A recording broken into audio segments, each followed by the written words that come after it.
everyone, welcome back to my channel. Today I'm going to do the story time of my labor and delivery. I have been trying to film this quite a few times now. It's kind of hard for me to get everything out, so I'm going to try and do my best to share all the details with you guys. I do have a note in my phone with some times and things like that were happening. So before I get into all the details, I do want to give a disclaimer. This is about me giving birth. So if any of these types of topics might be uncomfortable for you to listen to, I just want to say that now before I get into all the details and it's, gross or too graphic for my viewers, okay? I'm going to start with some signs that I kind of felt before I actually went into labor. On August 11th, which is 16 days before I actually gave birth, I started to feel what I think is my baby dropping. Most of my pregnancy, I had a lot of really bad upper pain, kind of like in my rib cage. It really felt like my ribs were being like crushed. And on this day, the rib pain went away from me. So I didn't feel any more of that like really hurting rib pain. So that was kind of my sign that maybe he had dropped down and he was starting to engage for labor.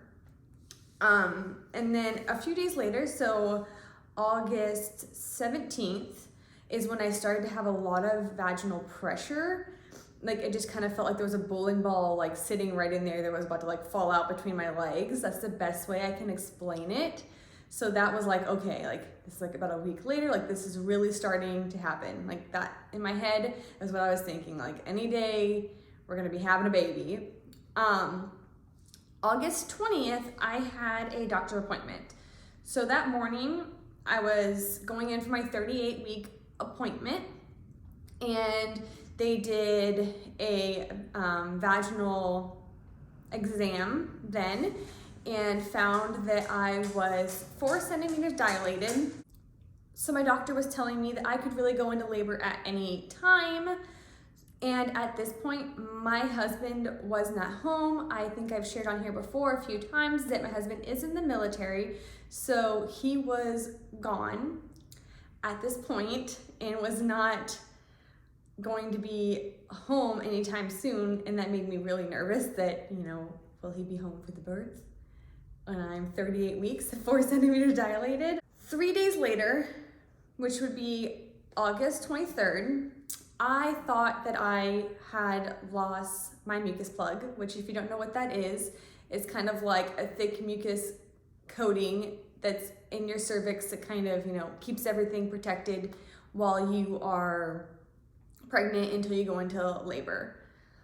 So 3 days after that, on August 26th, I went in for my 39-week appointment, and they did another cervical check, and this was at 2:30 in the afternoon. I was 4 centimeters dilated, 80% effaced, and at stage in the cervix is 0.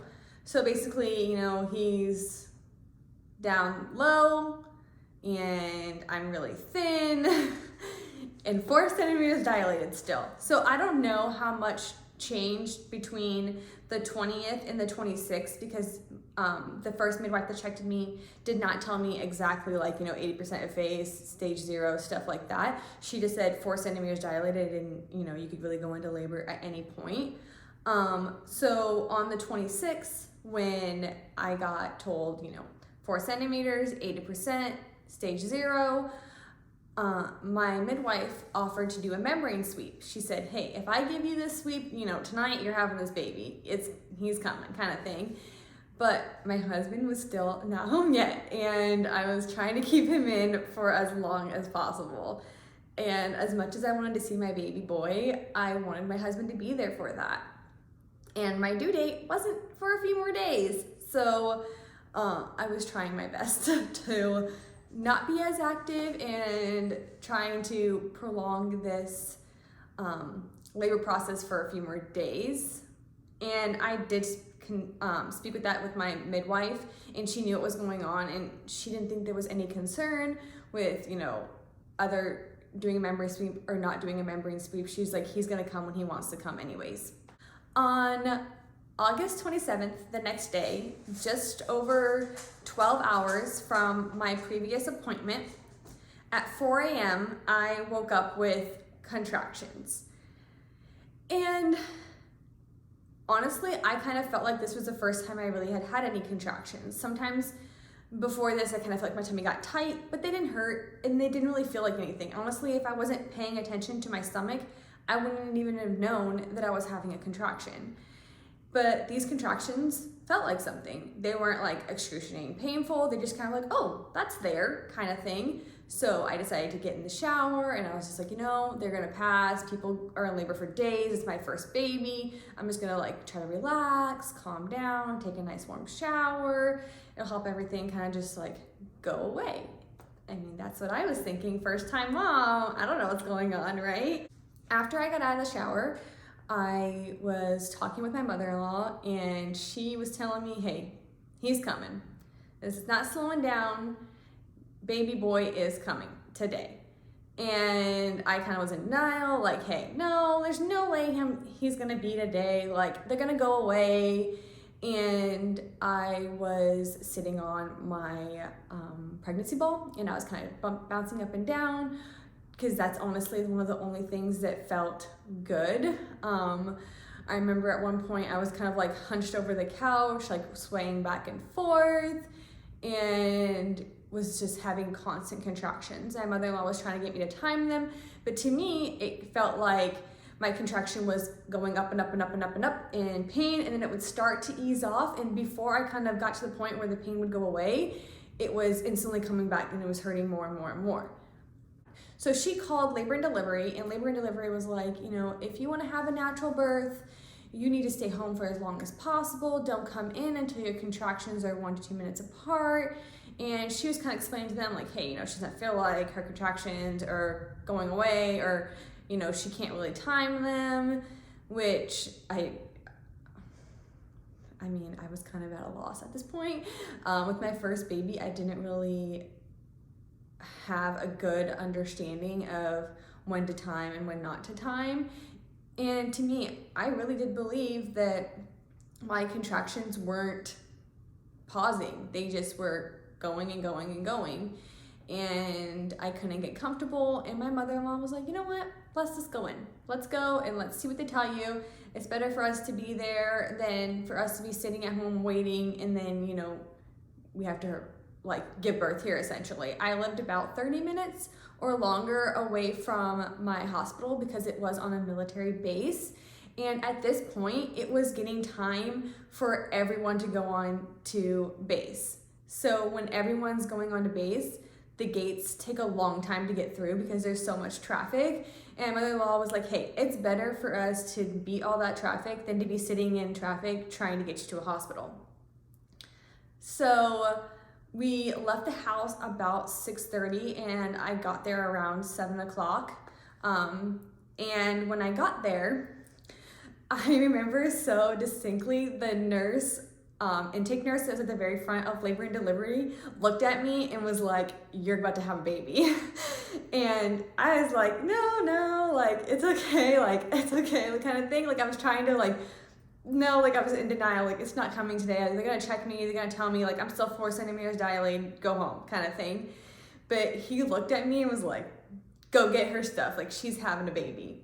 And with COVID and everything going on, they had a lot of restrictions about who can come back with you. So they made my mother-in-law wait until I got intaked before she could come in, see everything. So she couldn't even know what the nurses or doctors were telling me until I actually had a labor and delivery room, which is frustrating. I understand like why they have to do the things they do, but with my first baby and not understanding like what's going on and what's happening with my own body, it was frustrating for me, especially when I got into the room to be examined. They just told me to go to this room, gave me a gown to put on, and then just left me. And I'm having these contractions, not understanding kind of like why I'm not feeling like they're going away. Just it kind of feels like constant. In my mind, I'm telling myself, it's not really gonna happen. I'm probably just like freaking out for no reason. And then in my mind, I'm also thinking, oh my God, what if he just comes out right now and I'm by myself? And when the nurses finally came in, because it was 2 different nurses, they came in and checked me. It was a little after 7 o'clock, and they told me that I was 6 centimeters dilated, 90% effaced, and he was still at stage 0. And I say still at stage 0, like 0 just means like he's as far as he can be down without like starting to actually come out in a sense, right? Like coming out of the cervix.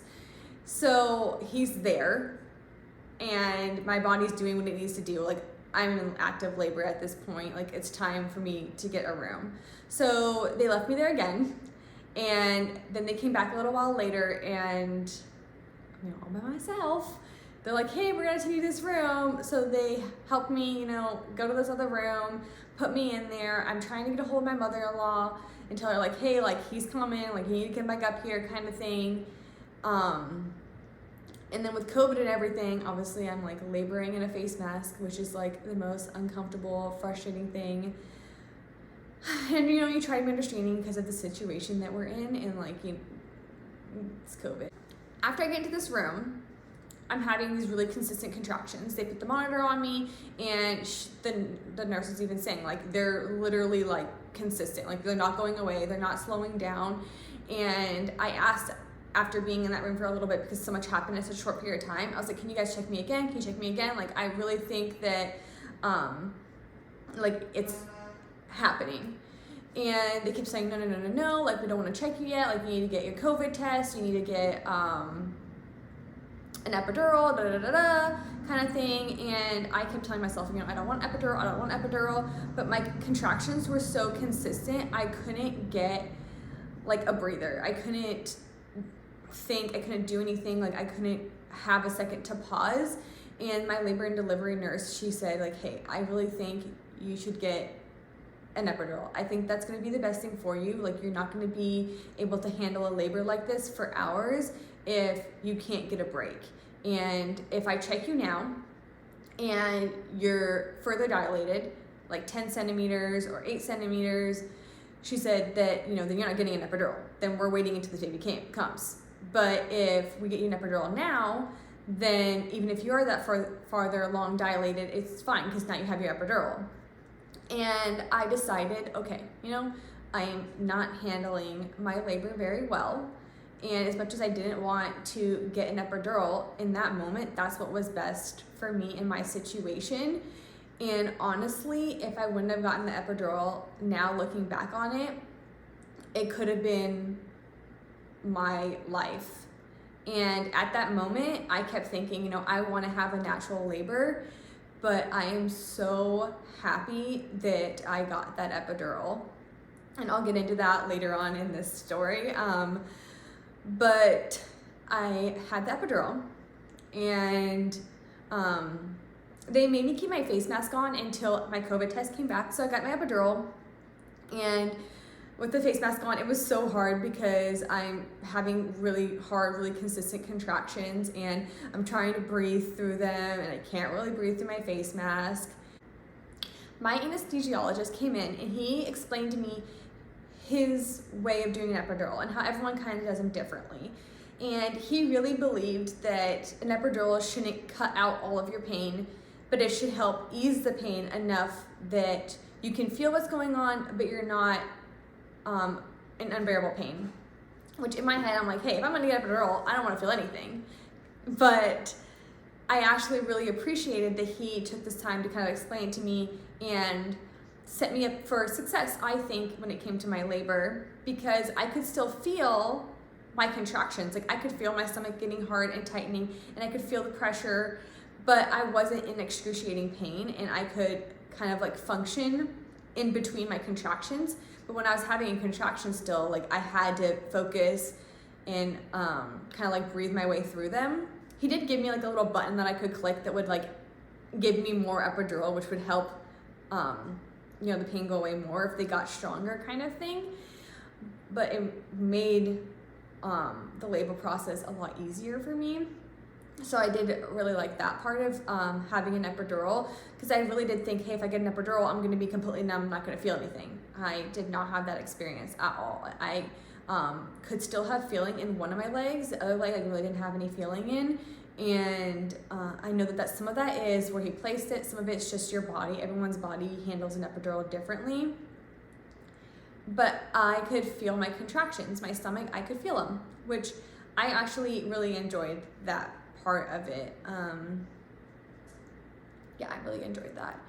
But after my epidural, the COVID person came in, and this is probably like one of the funniest things ever, but he was like legit in a full like hazmat suit. He came in and he tested me for COVID, and it was like a rapid test, so I got it back pretty soon, and they were like, hey, you don't have COVID kind of thing. So they were more lax about the face mask and stuff like that, since they knew right there and then that I didn't have COVID, which was nice.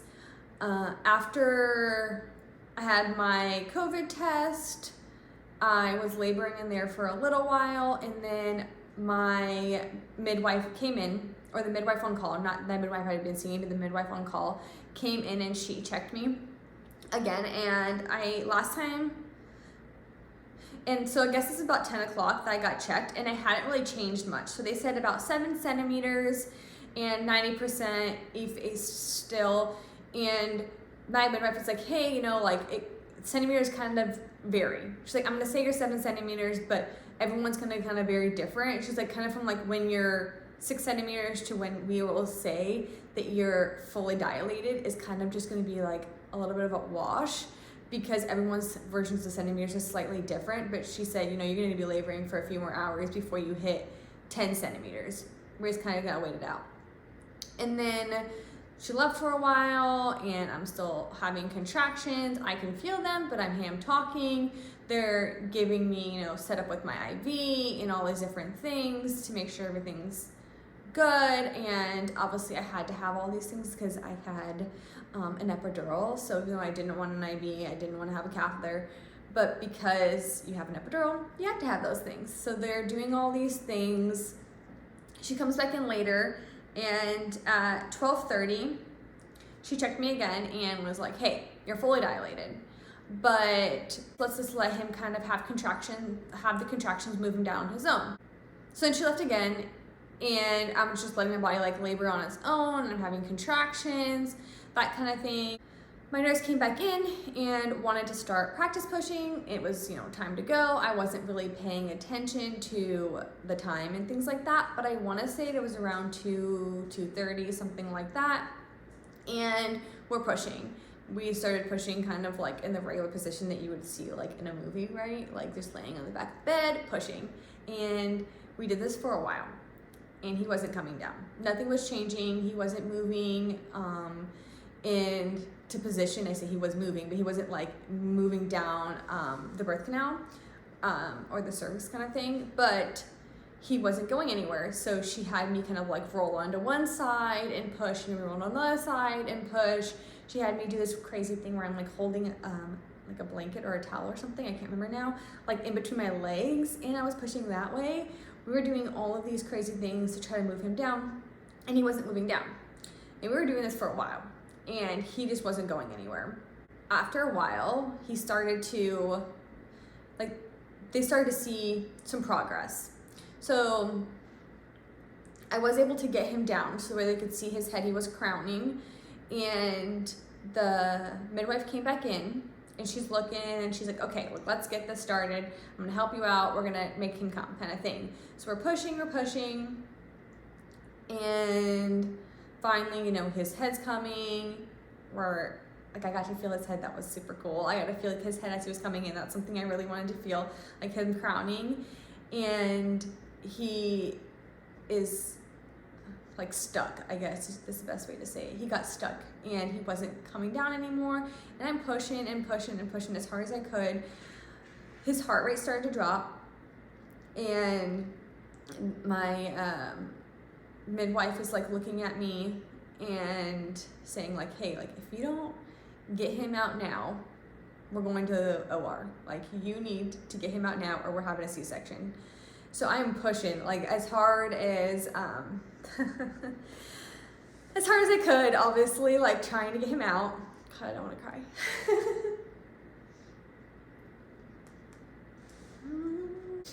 Okay, I am back. I'm gonna get my life together over here and finish telling the story. So I am pushing as hard as I could, trying to get him out. I don't want to have a C-section. I wanted to see my baby. She was kind of trying to help him move a little bit, like inside, move him around so he can come out, because his head was partially out, but wasn't completely out. His heart rate was going down, and it would come back, and then it would go down again, and they weren't really sure what was going on. Finally, I was able to get him his head out, and when he came out, one of his hands was like pushed up against his face, like in a fist, like up against his face, so his whole arm was like stuck like this kind of thing. So that was obviously the reason why he was having a really hard time getting out, because his whole arm was like stuck up there. After I pushed him out, they put him on my chest, and I think I'm gonna try to insert some pictures here so you guys can see, like, it was an amazing moment, like having your baby. This is the best feeling in the whole wide world. And I am holding him, and it's just kind of gonna cry. Sorry, I don't know why this video is so hard to make. It's crazy because when you don't talk about something for such a long time, it's kind of like it happened and it's fine and everything's good, right? I have my baby. I'm so grateful that I have my baby boy. Well, okay, I'm just gonna try to recap what I just said since I was having a moment. After pushing, I got him out and they placed him on my chest. He was born August 27th, 2020 at 4:38, and he weighed 8 pounds, 2 ounces, and he was 21 inches long. And that was the best moment ever. During this time, I am, having skin to skin and trying to enjoy the fact that I just brought a baby into the world. I was hemorrhaging, and if you don't know what that is, it just basically means that you are bleeding out. And I was bleeding, and they didn't know why. They couldn't figure out how to stop the bleeding. And thankfully I did have one IV. I had an epidural, so they were able to act pretty fast. In a few minutes, which felt like seconds, honestly, it was really quick. A doctor came in the room, and then I started to realize things were getting serious. They made me give my son to my mother-in-law, and I remember feeling like I was like passing out in my labor and delivery room. I kind of like felt like I was like slipping away kind of thing. And my mother-in-law said that I was like falling off the bed, and they had to like help me to stay on the bed, and they rushed me into an OR. And I remember laying on the bed, and there's all these bright lights, all these people are moving around. They tried to put a second IV in me, and the nurse, it was a female nurse, she kept trying to put an IV in me, she couldn't get it in, and she's telling this other guy on the other side of me, hey, I can't get her IV in, and he said, hey, I have to do this. And I remember they kind of like arguing over me, and I'm like kind of in and out of it, and he's like, no, I have to do this first before I can help you do that, and I kind of like went out of it. And I remember coming back to again, and a doctor is saying like, oh, the bleeding stopped, we stopped the bleeding, and she wasn't talking to me, she was just like talking to the people in the OR. And then I remember going back out of it again and waking up, and I had this excruciating pain in my arm, and I kept telling them like, something's wrong with my arm, like it hurts really bad, like something's wrong. And they were like, what are you talking about, like your arm's fine kind of thing. And I just started shaking like uncontrollably, like just like, I want to say like the shivers, but there was almost like worse than the shivers, and I couldn't stop shaking. and they were trying to figure out like why I was shaking, and they couldn't figure out why I was shaking. And then I remember kind of going out of it again, and then waking up to them moving me from the OR into like a recovery room. And in this recovery room, I just kept asking like, hey, I want my baby, I want to go to my baby. And they kept telling me, I'm trying really hard right now to like get through this video. And they kept telling me, you know, we have to take care of you first. Like, your baby's fine, he's okay, he's with his grandma, he's gonna be okay, everything's fine, he's perfectly healthy, like you need care. We have to take care of you first before we can take you to your baby. And in this room, they were giving me plasma, like white blood cells. And I was asking, you know, the nurse that kind of like what happened, and she's like, hey, I don't really know, I can't really tell you, like I'm just a recovery nurse, like I wasn't in there. Another lady did come in at one point, so I was asking her like, hey, like what happened kind of thing, and she told me that thankfully, because I had the epidural and I had IV already, they were able to put me to sleep, which I know I was kind of like in and out of it, so I'm not sure like how that all worked, but so they were able to put me to sleep. And then they gave me Pitocin, and Pitocin helps your uterus to contract. So the fact that they gave it to me after I'd already given birth, it allowed my uterus to contract on its own because it had stopped contracting, and that's why I was bleeding out. My uterus basically like gave up after I had given birth, and it stopped doing what it was supposed to do. So the Pitocin helped me to have contractions again, and it naturally stopped the bleeding from my uterus. So my uterus was just, you know, bleeding out. And I had lost 2 liters of blood. And I was very, very close to dying. And they did give me 2 liters of blood while I was in the OR. And then the doctor required that I have 4 liters of plasma put back into my body, because your blood doesn't take plasma naturally from a blood transfusion, which is what I was getting. I got 2 liters of blood, and then they had to give me white blood cells so that it basically would help my body heal, and my body would take the blood and wouldn't get an infection, stuff like that. And they wouldn't let me go and see my son until I had the 4 liters of